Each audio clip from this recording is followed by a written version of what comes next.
gentlemen, please welcome to the stage the incomparable Merrill Reese.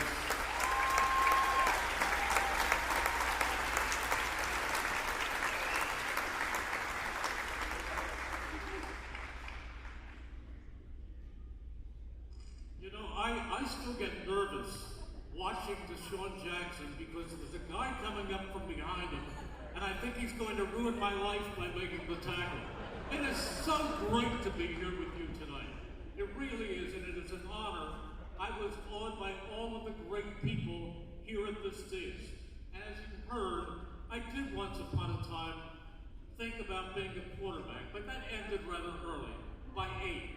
But I went on, and I go out to Franklin Field with my dad, and when the Eagles were playing, I focus on the field, and then when they went in the huddle, I would look up at the broadcast booth, at the great Bill Campbell, and I'd put the binoculars and I'd say, that's where I want to be someday. And the path to that booth was long, and at times it seemed hopeless, but I would not give up. After college, service in the Navy, a bunch of small stations, I was finally hired for summer replacement at WIP. And from there I went on to the pre- and post-game shows, and eventually the color job.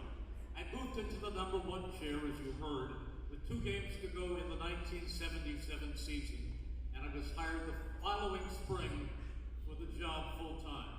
I have been extremely fortunate to be joined in that booth by Herb Adderley, great NFL Hall of Famer, Jim Barniak, Bill Bergen, Stan Walters, and for the past 26 years, my close friend and 5-time All-Pro, what a great wide receiver he was, and what a great broadcaster he's become, Mike Quick.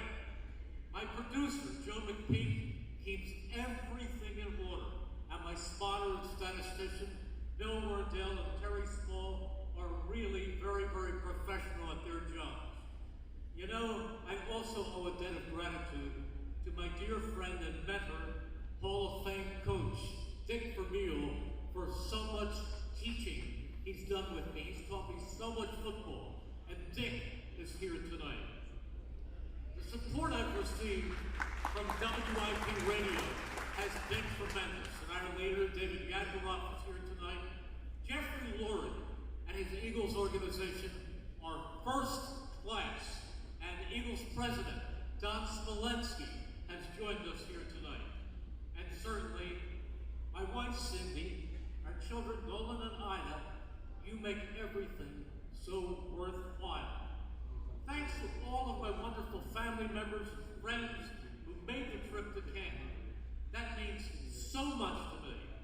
One of the great feelings each week is putting on my headset and sharing my love for this riveting sport with an Eagles fan base that lives and dies with their birds.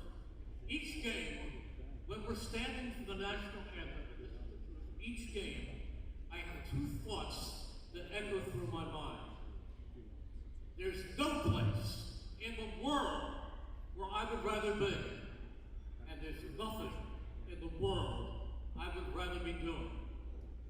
My deepest appreciation goes to the Pro Football Hall of Fame and everyone who played a role in selecting me for the Pete Rozelle Radio and Television Award. When I look at the previous list of recipients, I am indeed humbled. And I'd also like to salute my colleagues from the 31 NFL teams for all of their excellent work and camaraderie. I thank all of you from the bottom of my heart for what is truly